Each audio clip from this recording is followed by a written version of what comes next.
Assalamualaikum warahmatullahi wabarakatuh. A'udzu billahi minasy syaithanir rajim. Bismillahirrahmanirrahim. Alhamdulillahi rabbil alamin wal 'aqibatu lil muttaqin wala 'udwana illa 'alal zalimin. Ashhadu an la ilaha illallah wahdahu la syarika lah wa ashhadu anna Muhammadan abduhu wa rasuluh wa nusalli wa nusallim ala nabiyil amin wa ala alihi wa sahbihi ajma'in. Subhanaka la ilma lana illa ma 'allamtana innaka antal alimul hakim. Rabbi syrah li sadri wa yassir li amri wahlul 'uqdatam min lisani yafqahu qawli, amma ba'd. Tuan-tuan sidang Jumaat yang dirahmati Allah Subhanahu wa taala sekalian, alhamdulillah, sama-sama kita panjatkan kesyukuran kita kepada Allah Subhanahu wa taala kerana dengan limpah dan kurnia daripada Allah Azza wa Jalla kita dapat bersama-sama menghadirkan diri kita ke surau Al-Quddus pada tengah hari ini untuk sama-sama kita menunaikan satu kewajipan yang diperintahkan oleh Allah Subhanahu wa taala, yaitu sebagaimana yang Allah sebut dalam surah Al-Jumu'ah, ya ayyuhalladzina amanu idza nudiya lis-salati min yaumil jumu'ah fas'au ila dzikrillahi wa dzarul bai' dzalikum khairul lakum in kuntum ta'lamun. Shadaqallahul azim. Dalam Al-Quran ada satu surah nama dia surah Al-Jumu'ah. Jumaah pun sebut, Jumu'ah pun sebut. Kita panggil Jumaat. Jadi dalam Al-Quran, tuan-tuan, ada satu surah yang nama dia surah Al-Jumu'ah, yang secara langsung surah ini menceritakan tentang solat Jumaat, yaitu apabila Allah Subhanahu wa taala menyatakan ya ayyuhalladzina amanu, wahai orang yang beriman. Allah tujukan ayat ni kepada orang yang beriman, sebab dengan keimanan sahaja ia memberi kekuatan kepada kita untuk menyahut semua seruan daripada Allah. Sebab tu kalau kita tengok mana-mana ayat yang Allah Ta'ala nak sebut tentang pensyariatan sesuatu, Allah akan kaitkan dengan keimanan. Contohnya, ya ayyuhalladzina amanu kutiba alaikumusshiyam, wahai orang yang beriman, difardukan puasa kepada kamu. Makna sebelum nak cerita bab puasa, Allah panggil orang beriman, Allah seru orang beriman. Sebab apa? Sebab hanya orang yang beriman akan dapat melaksanakan perintah Allah berdasarkan kepada keyakinan dan iman kepada Allah, bukan berdasarkan kepada ikut-ikutan atau pak turut semata-mata. Begitu juga tentang Jumaat ni, Allah menyuruh orang beriman, ya ayyuhalladzina amanu, wahai orang yang beriman. Jadi orang yang benar-benar beriman kepada Allah, dia akan terpanggil untuk menyahut seruan Allah. Apa Allah Ta'ala sebut? Idza nudiya lis-salati min yaumil jumu'ah, apabila diseru untuk solat pada hari Jumaat, dengan berkumandangnya azan menyeru, hayya 'alas salah, hayya 'alal falah. Jadi apa kata Allah bila diseru pada hari Jumaat? Fas'au ila dzikrillah, maka bersegeralah kamu kepada zikrillah. Zikrillah tu makna apa? Kalau ikut terjemahan harfiah dia, zikrillah tu makna ingat Allah. Ingat Allah tu bagaimana? Para ulama yang dinukilkan dalam kitab-kitab tafsir, maksud zikrillah itu merujuk kepada kita mendengar khutbah dan juga kita menunaikan solat. Kita mendengar khutbah, sebab hari Jumaat ni bukan solat saja, tetapi khutbah adalah sebahagian daripadanya. Maka segera kita datang untuk kita mendengar khutbah dan kita menunaikan solat. Itu satu kewajipan yang perlu dilaksanakan oleh setiap individu muslim yang mukallaf. Yang mukallaf tu siapa? Orang yang Islam, berakal dan baligh. Itu disebut sebagai mukallaf. Yang sudah tertanggung di atas dirinya hukum hakam taklifi. Hukum taklifi ni hukum apa? Hukum syarak lah. Wajib, sunat, harus, makruh, haram. Ni hukum taklifi. Hukum hakam yang diletakkan di atas bahu-bahu golongan mukallaf, orang mukallaf, orang orang Islam yang akil baligh. Sebab apa akil baligh? Sebab dia berakal. Kalau dia tak berakal, dia tak ada hukum atas dia. Dia tak waras, maka gugur hukum daripada dia. Atau dia tak baligh, maka dia tak berdosa lagi, sebab dia belum sampai tahap umur yang diwajibkan lagi. Maka dengan sebab itu tuan-tuan, orang mukallaf ni, orang yang akil baligh, maka dia berkewajipan untuk menyahut seruan daripada Allah Subhanahu wa taala. Seruan untuk mengingati Allah, seruan untuk tunduk dan patuh kepada Allah Azza wa Jalla. Dan insya-Allah bila mana kita melakukannya, dan Allah juga sebut wadharul bai', tinggalkan jual beli. Jual beli itu satu aktiviti yang sangat-sangat orang suka. Tapi bukan masuk ayat tu jual beli saja, apa-apa aktiviti selain daripada yang berkaitan dengan solat Jumaat kena tinggal semua. Sebab apa disebut jual beli? Sebab kebiasaannya orang bersibuk dengan muamalat ataupun jual beli, ataupun duduk santai apa semua, ada setengah-setengah tempat tu orang duduk khutbah, dia duduk kena bihunsup lagi kan, duduk tarik bihunsup lagi. Dia kata aku dengar yang khutbah tu, kau tak dengar. Tuan-tuan, mana boleh bagi perhatian pun, mana nak fokus pada bihunsup, mana nak fokus pada berani kambing, mana nak fokus kepada apa yang disampaikan oleh ketua khatib tu, mana boleh, tak boleh. Sebab itu kena tinggal semua aktiviti sebenarnya. Apa-apa juga aktiviti kena tinggal. Mari dengar khutbah. Sebab apa khutbah? Khutbah itu ilmu, dan ilmu tu wajib. Dan itu sebagai satu asas kepada kita bahawa nak mengajar pada kita bahawa dalam kehidupan kita ni perlu kepada ilmu. Sebab itu mana boleh solat Jumaat tanpa khutbah? Boleh tak? Hari ni kita kata tak payah khutbah, buat solat dah. Boleh tak nak buat? Tak boleh. Dan soalan nak bagi tahu kepada kita bahawa itu ilmu tu, sebelum solat tu ilmu dulu. Sebelum kita buat ibadat pada Allah tu ilmu dulu. Al-ilmu imam al-amal. Ilmu pemimpin kepada amalan. Tapi kalau kita buat sesuatu tanpa ilmu, memang kelang kabut, caca merbau. Tanpa ilmu, tuan-tuan, orang takut bulan Safar ni. Bila masuk bulan Safar ni, ada orang dia takut. Sebab apa? Oh, dia kata tak boleh, bulan Safar ni bulan bala. Atau bulan lain macam mana?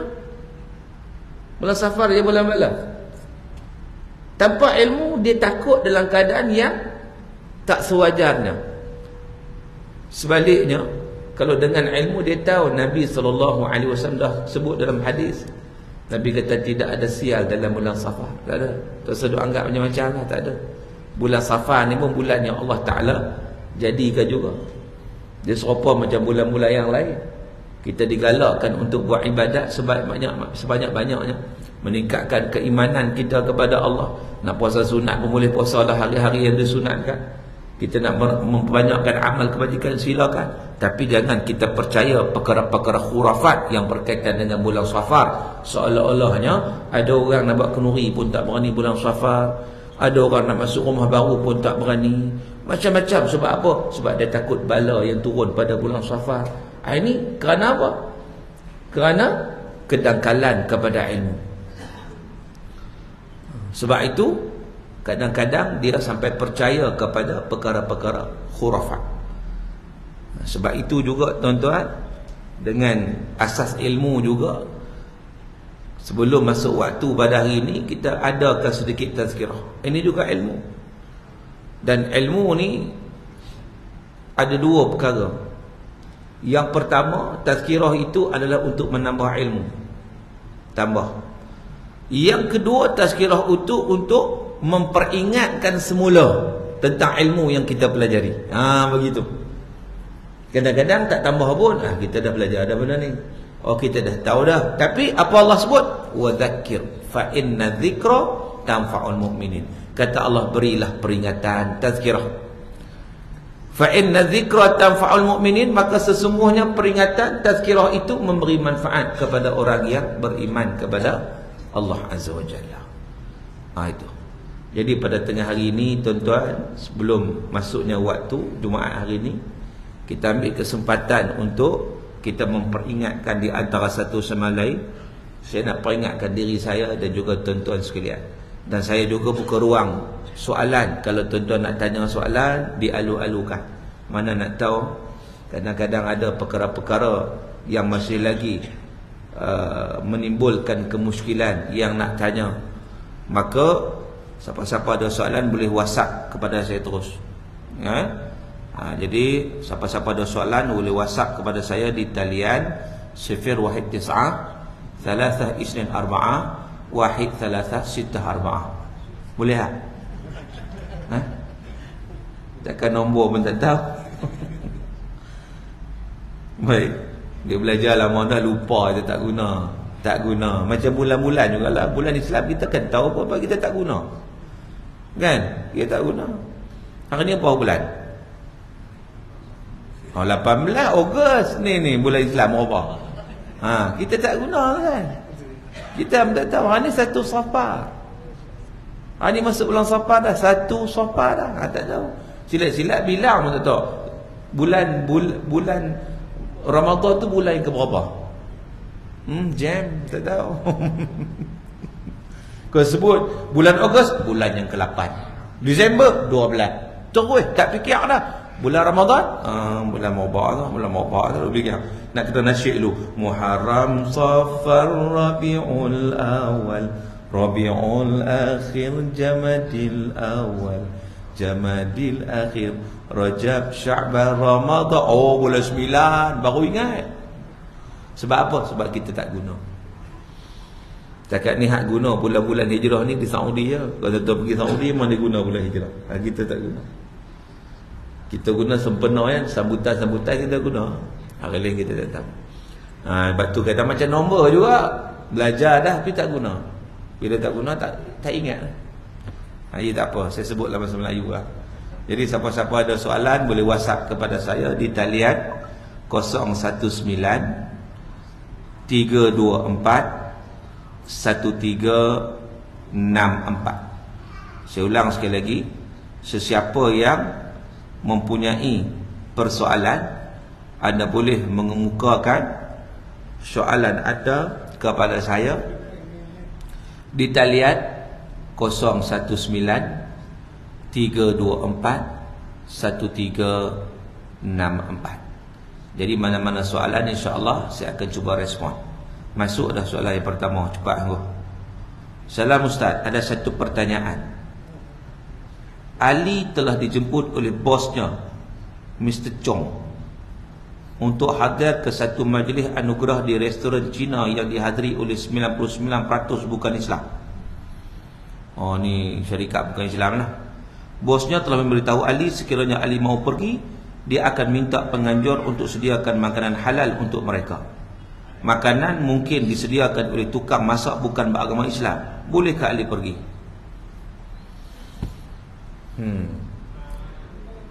Jadi persoalannya ialah restoran tu akan dihadiri oleh 99% orang bukan Islam dan makanannya tidak halal.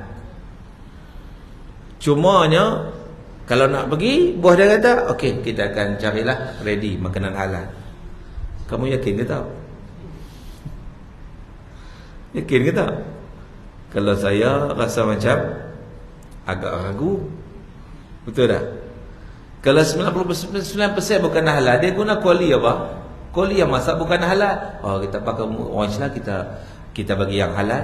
Mungkin halal suruh, tapi kuali yang sama. Kuali yang sama. Lepas dia masak yang haram, bekas-bekas tu ada lagi, buah minyak dia pula apa semua, bubuh pula ayam pula. Jadi ayam bersalut minyak. Lepas tu ada kaedah, da' ma yaribuka ila ma la yaribuka. Kata Nabi SAW, tinggalkan perkara yang meragukan kepada perkara yang tidak meragukan. Kalau kita nak ra'i jugalah, ada syarikat ra'i, boleh ra'i hadir, tapi tak payah nak makan lah. Beritahu tak apa, tak makan, puasa. Minum air ni, kan? Minum air tak apa. Sebab apa? Sebab kita tak nak masuk dalam tubuh badan kita sesuatu yang tidak halal. Allah Ta'ala menyatakan dalam Quran, kulu mimma fil ardi halalan tayyiba. Makan sesuatu di atas muka bumi ni halal lagi baik. Nak makan apa makan, tak ada masalah. Tapi halal je. Baru ni ketika mana bulan Muharram, orang kita sibuk buat bubur Ashura. Ada timbul isu, orang refer kepada saya, dia kata bolehkah makan bubur Ashura? Saya kata apa masalahnya? Dia kata sebab dulu Syiah yang buat bubur Ashura. Saya pun tak tahu asal-usul bubur Ashura ni, macam-macam versi tu ada. Okey, baik, kata kalau Syiah sekalipun, apa masalahnya? Tak boleh lah, dia kata. Kan? Kita ahli sunnah wal jamaah. Tu saya kata makan burger tu daripada siapa? Burger asal-usul daripada mana? Pizza? Pizza daripada mana asal dia? Kan? Siap lagi hamburger. Tu dia hamburger, hot dog, anjing kepanasan. Daripada mana? Dia bukan soal asal usul dia, dia soal dia halal ataupun tidak. Itu je. Kalau halal okey. Kalau tak halal tak boleh. Dulu kuih bulan tak halal, tak boleh makan. Tapi sekarang ni dah ada industri yang dia buat kuih bulan ni halal. Cok halal lagi. Yang mana? Yang memang semua halal. Tak ada masalah. Boleh kuih bulan ke kuih matahari pun, buah bin nama apa pun, asalkan ia adalah halal. Itu asas dia. Bukan dia kira. Sebab makanan ni kita boleh modify sendiri makanan. Kita boleh modify. Sebab dia benar adat. Al-aslu fil adat al-ibahah. Itu kaedah dia. Asal sesuatu adat itu harus. Sebab makan ni adat. Nak pergi kenyang perut. Asal nak makan apa, makan harus. Tapi tengok bahan itu. Itu kena tengoklah halal ke tidak. Itu je guideline dia.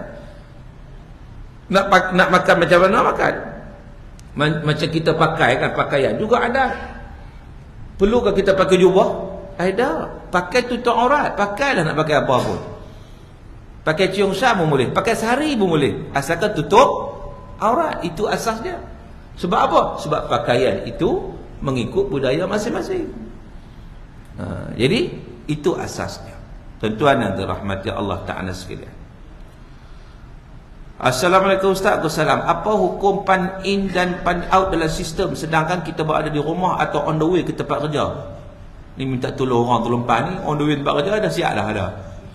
Mai kau mana pula ni? Kan? Dia ikut peraturan. Ikut peraturan. Sebab hari ni baca-baca sistem tu ada. Ada yang dibenarkan kerja dari rumah. Masih ada. Jadi dibenarkan tak apa, dia pan in kat rumah pun okey. Pasal apa? Pasal mengikut majikan. Sebab kita bekerja ni di atas perjanjian dan persetujuan kita dengan majikan. Kalau majikan kata okey, okey lah. Tapi kalau majikan kata tak, kok mana pun kena my office baru boleh pan. Tiba-tiba kita telefon kawan, hang tolong pan kat aku Ustaz. Bohong tak bohong? Bohong tak bohong? Bohong lah. Bohong ni agak-agak okey ke tak, okey ke KO? Bohong ni mana boleh. Kan? Ianya khianat terhadap amanah yang diberikan, tak boleh. Jadi jawapan dia ikut peraturan yang ditentukan. Sebab saya jumpa juga, ada juga tempat-tempat yang hari ni saya tanya dia, Ustaz kami ni tengoklah seminggu dalam 2 hari je kena duduk di office. Hari lain tak apa duduk kat mana pun, asalkan kerja jalan. Hak macam ni tak apa, dia kat mana pun, asalkan kerja dia settle. Tapi kalau kita yang bekerja jenis memang office hours, kerja memang office hours, memang kena duduk tu from 9 to 5 kena duduk situ. Waktu rehat je boleh keluar, pergi semayang apa semua, lepas tu kena pergi balik. Kena ikut peraturan tu lah. Jadi tak bolehlah kita, sebab itu melibatkan rezeki yang halal ataupun tidak. Itu melibatkan amanah yang kita bertanggungjawab untuk melaksanakan amanah yang diberikan kepada kita. Dan tuan yang dirahmati Allah Subhanahu wa taala sekalian, yang ada soalan lagi, adakah mangsa terhempas kapal terbang tidak merasai sakaratul maut? Ni hak baru berlaku semalam di Elmina kan. Pagi tadi pun ada daripada surat khabar telefon saya. Bab ni juga lah, dia kata macam mana ada keluarga yang tak boleh terima. Dia sebenarnya itu asbab musabab saja. Bila sampai waktu kematian tuan-tuan, walau duduk di mana pun dia akan mati. Walau duduk di mana pun dia akan mati. Bila sampai waktu dia, idza jaa ajaluhum la yastakhiruna sa'atan wa la yastaqdimun, kata Allah. Bila sampai ajal seseorang, dia tak berganjak satu detik sekalipun. Itu ditentukan oleh Allah. Hatta kita tak tahu di mana kita nak mati. Tak tahu. Orang yang tak pernah keluar kampung, memang dia duduk kampung je. Tiba-tiba hari kematian dia tak mati di kampung. Sebab apa? Sebab wa ma tadri nafsum bi ayyi ardin tamut. Seseorang itu tidak tahu pun dia nak mati di mana. Dia tak tahu. Nak mati bila, nak mati di mana, bagaimana cara mati, itu semua ditentukan oleh Allah Subhanahu wa taala. So kena redha. Kalau dia tak duduk dalam kapal terbang tu pun dia akan mati bila sampai masa dia. Itu ada dalam kapal terbang ni, hak tak kena mengenal hak duduk atas jalan ni. Berapa orang meninggal? 2 kan? Lagilah. Dia pun bukan duduk atas kapal terbang, apa kena mengenal? Ajal dia. Bila ajal dia mati. Hak satu lagi, hak kereta, hak tunjuk gambar tu kereta tu lalu betul-betul dia jatuh kan, api yang main kan, dia selamat. Pasal apa? Pasal bukan ajal dia. Kalau tidak dengan kereta-kereta dia terbakar, bergolek kau tu juga kalau ajal dia. Jadi kita kena redha. Itu ketentuan daripada Allah Ta'ala. Baik, mati begitu cepat. Tengok dia punya kereta bang turun menjunam gitu kan, pram. Macam mana ada sakaratul maut. Dia ni setiap orang nak mati, semua ada sakaratul maut. Kita ni sebab apa? Sebab kita fikir masa di sisi kita. Kita tak fikir masa yang ditentukan oleh Allah Ta'ala. Kalau masa di sisi kita, kita tengok orang sakit tu, macam ada sakaratul maut sikit kan. Orang mati mengejut, masa mana ada sakaratul maut? Meletup menyentuh yang contohnya kan. Sedangkan setiap nak berpisah nyawa daripada badan itu dah dipanggil sakarat. Sakarat ada. Dia setiap orang merasainya. Ya? Setiap orang merasainya. Sebab apa? Mengikut masa yang ditentukan oleh Allah. Dia gini ya, kita nak faham. Kalau kita nak faham kan, kadang-kadang kita tidur 5 minit je. 5 minit je kita terlelap. Tiba-tiba hak terlelap tu siap tawaf Kaabah 7 pusingan selesai. Kita mimpi. Kita dah sampai Mekah tu, tawaf Kaabah dah. Bila terjaga terkejut, alhamdulillah, baru 5 minit yang kita tidur. Nampak tak? Dalam mimpi pun dah beza dah masa.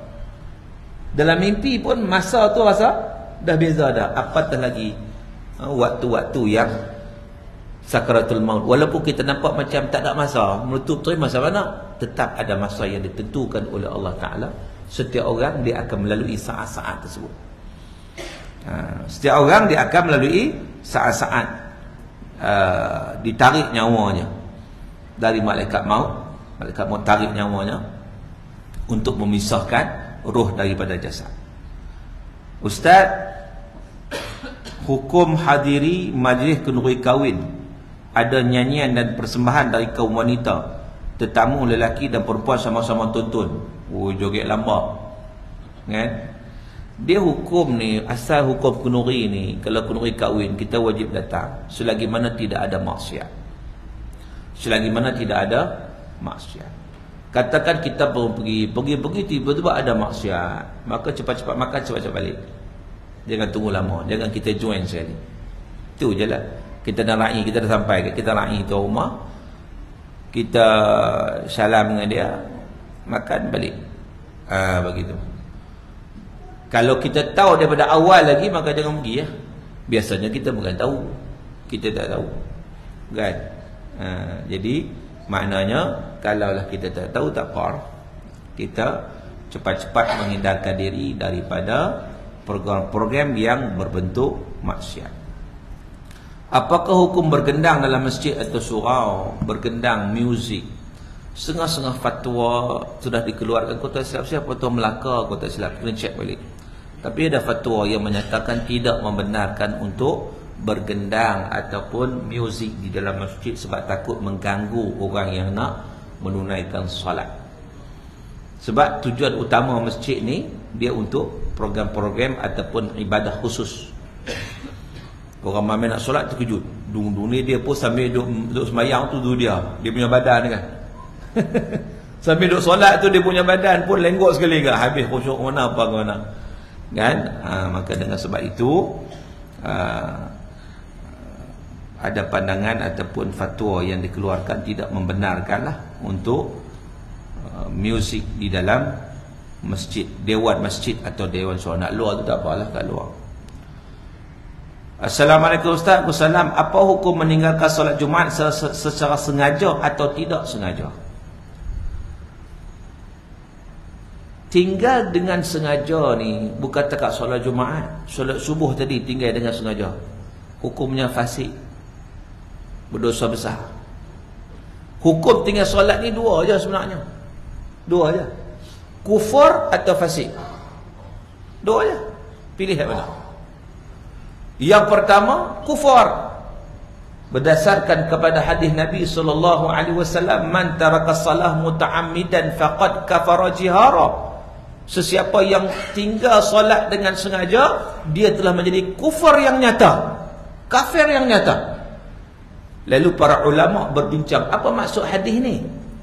Hadis ni nak bagi tahu bahawa orang yang tinggalkan solat dengan sengaja dengan engkar kepada kewajipan solat. Dia engkar solat Jumaat. Sedangkan ni kita sebut tadi, Quran sebut ni solat Jumaat tadi.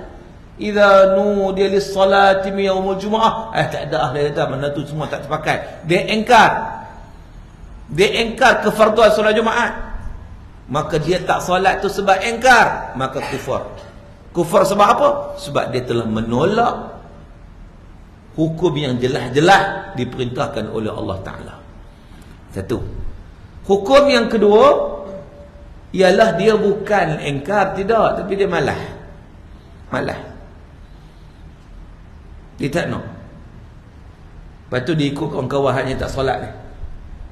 Lalu dia tinggal dengan sengaja. Bila tinggal dengan sengaja, hukum dia berdosa besar dan dia dikira fasik. Dia kena cepat-cepat bertaubat kepada Allah Subhanahu Wa Taala. Tapi tak kufur lah.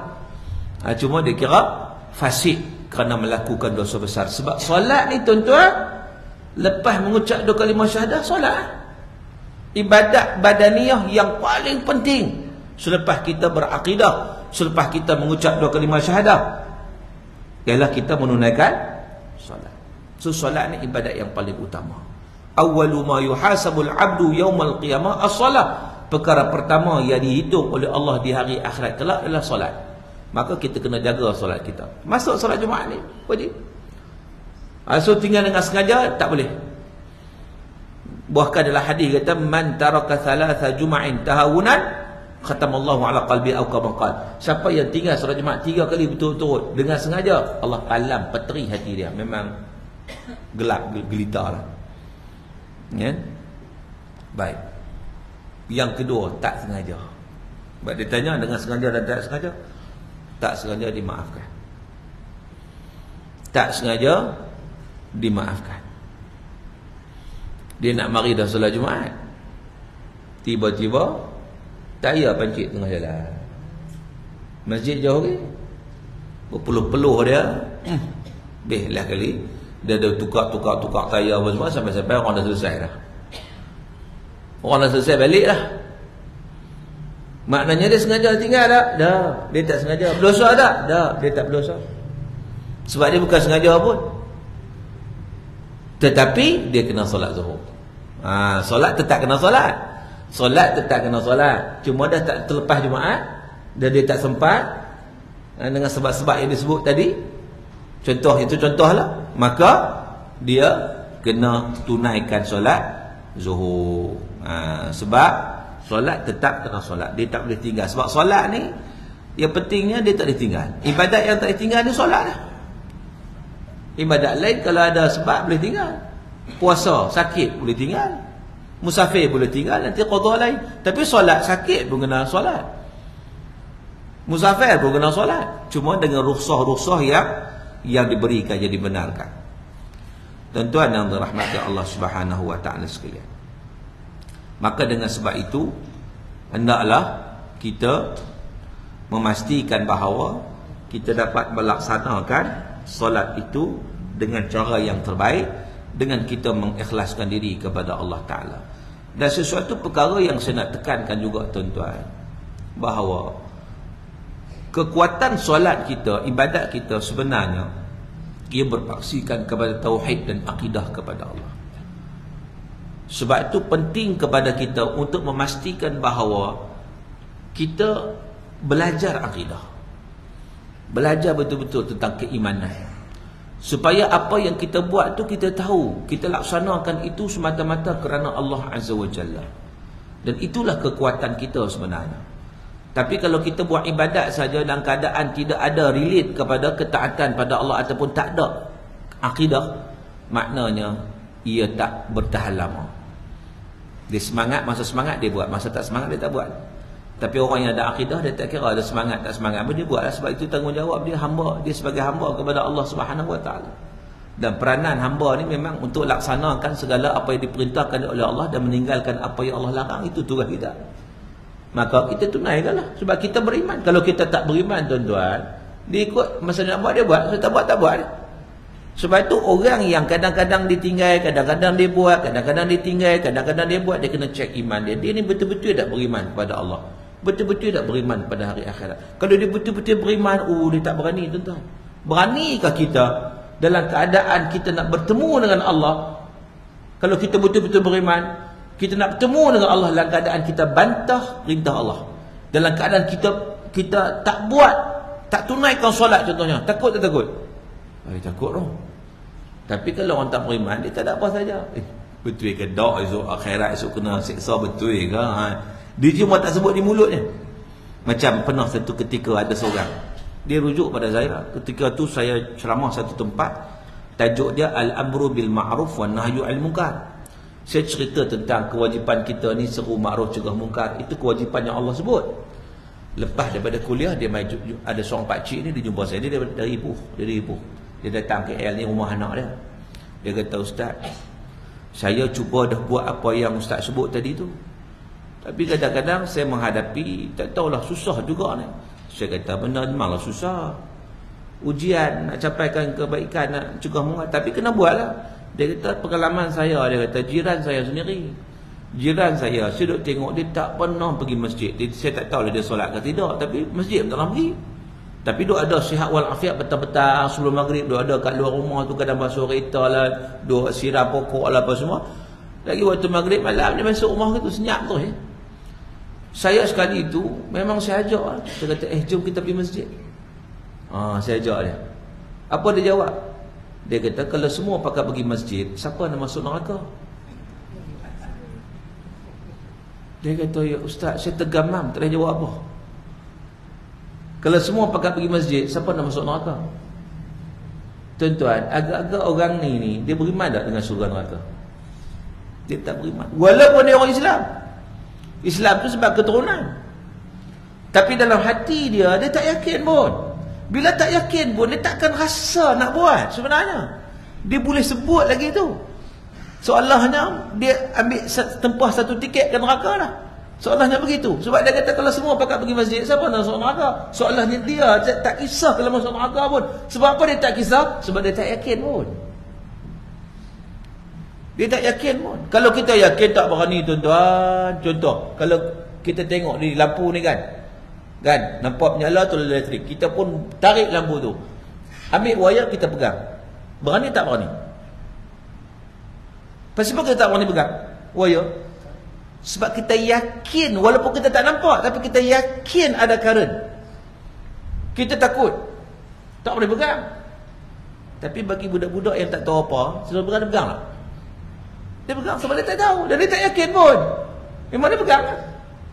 Begitu juga kita. Kalau orang tak yakin dengan balasan Allah di hari akhirat, kok seolahnya macam tak ada lah balasan, maka dia takkan peduli ya. Sebab tu saya sebut tadi, ini berkaitan dengan iman. Dan iman itu mesti berpaksikan kepada ilmu. Dia tak datang macam tu saja. Jadi mudah-mudahan sedikit tazkirah kita dapat manfaat, kita dapat meningkatkan keimanan kita berdasarkan ilmu, dan dari situ kita dapat memperbanyakkan amal soleh kita kepada Allah, sebagaimana yang sering disebut dalam ayat Quran, innal ladzina amanu wa 'amilus solihat, orang yang beriman dan beramal soleh. Wallahu a'lam, sallallahu ala sayyidina Muhammad wa ala alihi wa sahbihi wa baraka wasallam. Assalamualaikum warahmatullahi wabarakatuh.